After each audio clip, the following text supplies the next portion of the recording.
অধিকারী চা চক্র করবেন সংখ্যালঘু পরিবারদের সাথে এবং তার বক্তব্য হচ্ছে সবে ট্রেলার লোকসভা ভোট। উনি তো জেহাদি বলতেন, সংখ্যালঘুদের জেহাদি বলতেন, বিভিন্ন রকম কুৎসিত বিশেষণ দিতেন।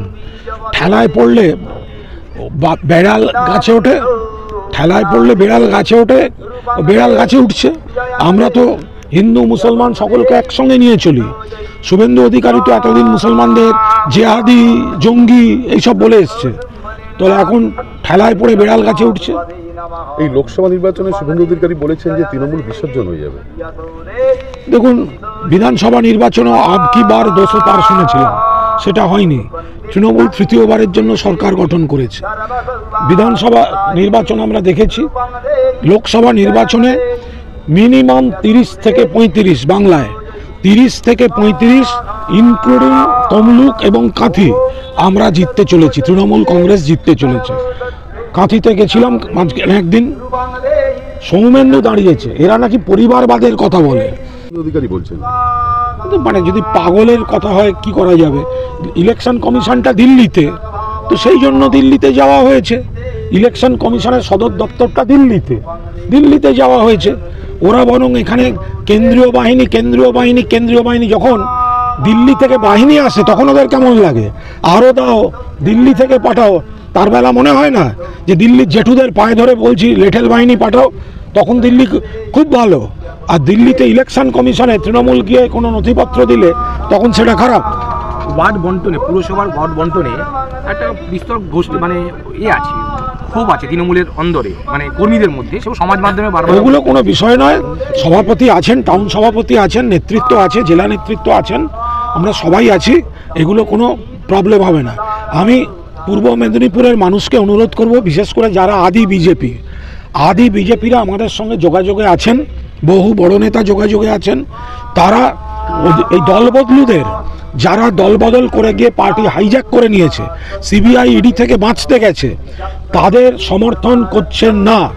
আদি বিজেপিরা আত্মসম্মান রেখে তারা এবার সবাই দেবাংশু ভট্টাচার্য এবং উত্তম বারিককে ভোট দেবেন। এটা পূর্ব মেদিনীপুরের আদি বিজেপি যারা, তারা মনস্থির করে ফেলেছেন। গণতন্ত্রের চতুর্থ সংবাদ মাধ্যম, সেই সংবাদ মাধ্যমকে আক্রমণ করছেন কুৎসিত ভাষায় বিজেপির প্রার্থী অভিজিৎ গঙ্গোপাধ্যায়। ওটা শুভেন্দু অধিকারীর ভাইরাস, কাছাকাছি হাঁটছেন তো, শুভেন্দু অধিকারীর ভাইরাসটা এসে গেছে। যখন আমরা সাংবাদিকদের সঙ্গে কথা বলি, আমরা প্রশ্নের উত্তর দিই। অপছন্দের প্রশ্ন হলে শুভেন্দু যেমন বলে আপনি চটি চাটা মিডিয়া, এসব আমাদের কাছে পাবেন না। আমাদের সর্বভারতীয় সাধারণ সম্পাদক অভিষেক বন্দ্যোপাধ্যায় 1 ঘন্টা 1.5 ঘন্টা সাংবাদিক বৈঠক করলেও সব প্রশ্ন নেন, সব প্রশ্নের উত্তর দেন। কিন্তু সাংবাদিকদের লাগাতার অপমান করে চলেছেন শুভেন্দু অধিকারী এবং অভিজিৎ গঙ্গোপাধ্যায়। আমি অনুরোধ করব অভিজিৎ বাবুকে, বিচারপতি থাকতে আপনি একটা জায়গায় ছিলেন, বিজেপিতে গিয়ে এত বড় আত্মঘাতী সিদ্ধান্ত নিয়েছেন। पर्वतों से आज मैं टकरा गया হয়ে গেছে।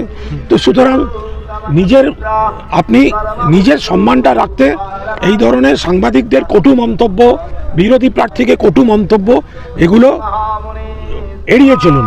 আর শুভেন্দুর থেকে একটু দূরে থাকবেন। শুভেন্দুর কাছাকাছি গেলে ওই এক ধরনের মলম হয় যেগুলো চামড়াকে নিরাপদ রাখে, মলমগুলো একটু মেখে নিয়ে মিশবেন শুভেন্দুর কাছে, তাহলে খারাপগুলো বেশি গায়ে ঢুকবে না। আবার তারা পরিবারবাদের কথা বলবে, জ্ঞান দেবে, মানুষ এসব শুনছেন না। তমলুকে ছাত্র যুব নেতা তরুণ তুর্কি, দেবাংশু ভট্টাচার্য নেমেছেন। মানুষ মমতা বন্দ্যোপাধ্যায়, অভিষেক বন্দ্যোপাধ্যায়ের প্রার্থীদের কাঁথি এবং তমলুকে ভোট দেবেন বলে মনস্থির করে ফেলেছেন। সেই জন্য নানা ধরনের উস্কানিমূলক, প্ররোচনামূলক কাজকর্ম করে যাচ্ছে শুভেন্দু অধিকারী। অভিজিৎ গাঙ্গুলি বলছেন যে ডেপো ছেলে, ও কি করে ভোটে দেবে? এটা কোনো ডেপো ছেলে, এই ধরনের ভাষা বলা উচিত নয়।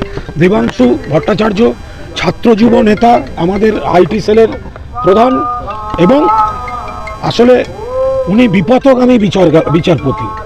তো বিপথগামী বিচারপতি, তার মুখে এই ধরনের কথাগুলো আসবে। ওনার প্রতিদ্বন্দ্বী রাজনৈতিক প্রার্থী হচ্ছে দেবাংশু ভট্টাচার্য, এবং দেবাংশু ভট্টাচার্য জিততে চলেছে, সাংসদ হতে চলেছে তমলুক থেকে। ওনার অভিজিৎ বাবুর যদি কোনো রাজনৈতিক আক্রমণ থাকে তৃণমূল কংগ্রেসের বিরুদ্ধে, তিনি তার বক্তব্য মানুষের কাছে বলবেন, আমরা আমাদের কথা বলবো, মানুষ ভোট দেবেন।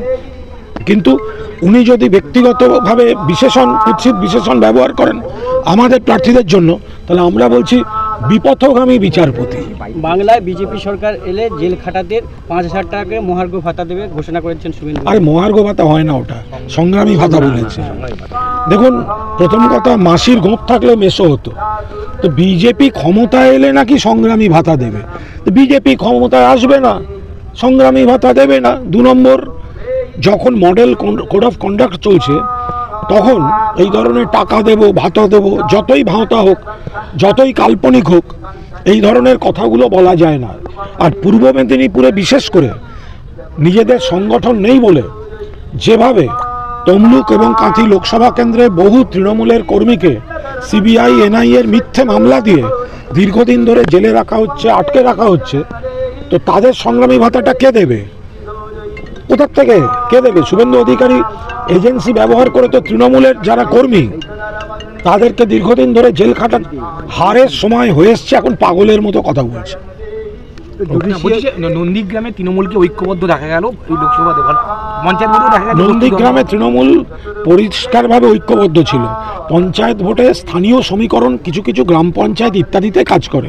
যখনই দেখুন জেলা পরিষদের সিম্বলে নির্বাচন হয়েছে, 10,000 ভোটে লিড নন্দীগ্রাম থেকে তৃণমূলের, 10,456 ভোটে লিড জেলা পরিষদে। তো সেখানে বিজেপি কোথায়? আপনি যেটা গোষ্ঠীদ্বন্দ্বের কথা বলছেন বা কারুর ঝগড়ার কথা, গ্রাম একদম পাড়া স্তরে পঞ্চায়েত নির্বাচন হয়, সেখানে 2-1টা এরকম ধরনের ভুল বোঝাবুঝি হয়ে যায়। কিন্তু জেলা পরিষদের ভোট যেটা পার্টিতে হয়, সিম্বলে হয়, সেটাই তো 10,000 ভোটে ডেফিসিট আছে। আমরা এবার 20,000 ভোটে লিড নেব নন্দীগ্রাম থেকে। হলদিয়ার এই অঞ্চলে এই নবরাত্রি পুজো এটা বহু বছর ধরে হয় এবং খুব বড় আকারে হয়, টানা কয়েকদিন ধরে হয়। আজ চন্দ্রঘণ্টা পুজো, তো সেখানে তৃতীয়ার পুজো, চন্দ্রঘণ্টা পুজো, ফলে এখানে অঞ্জলি দিয়ে যজ্ঞে অংশ নেওয়ার ইচ্ছা ছিল। সেই কারণেই অমিত এবং অন্যান্য যারা পুজো কমিটির যারা উদ্যোক্তা, তাদের আমন্ত্রণে এখানে আসা। আমাদের মিলনবাবু থেকে, সাধনবাবু থেকে, আমাদের সংগঠনের বাকিরাও রয়েছেন। অত্যন্ত আচার মেনে, রীতিনীতি মেনে সুন্দরভাবে এখানে পুজো হয়, যজ্ঞ হয়, সেটা হচ্ছে। এবং যজ্ঞের আহুতির পরিবেশে অংশ নিতে পেরে অত্যন্ত ভালো লাগছে। আজকে একটা অদ্ভুত অনুভূতি, ঘটনাচক্রে আজ আবার ঈদ। তো রাস্তায় যখন আসছি ব্রজলাল চকের সামনে, কত মানুষ তারা দাঁড়িয়ে, তারা ওই ঈদের মিষ্টি খাওয়ালেন, শুভেচ্ছা বিনিময়, একটা দারুণ একটা ঈদ মিলনের মতো হয়ে গেল।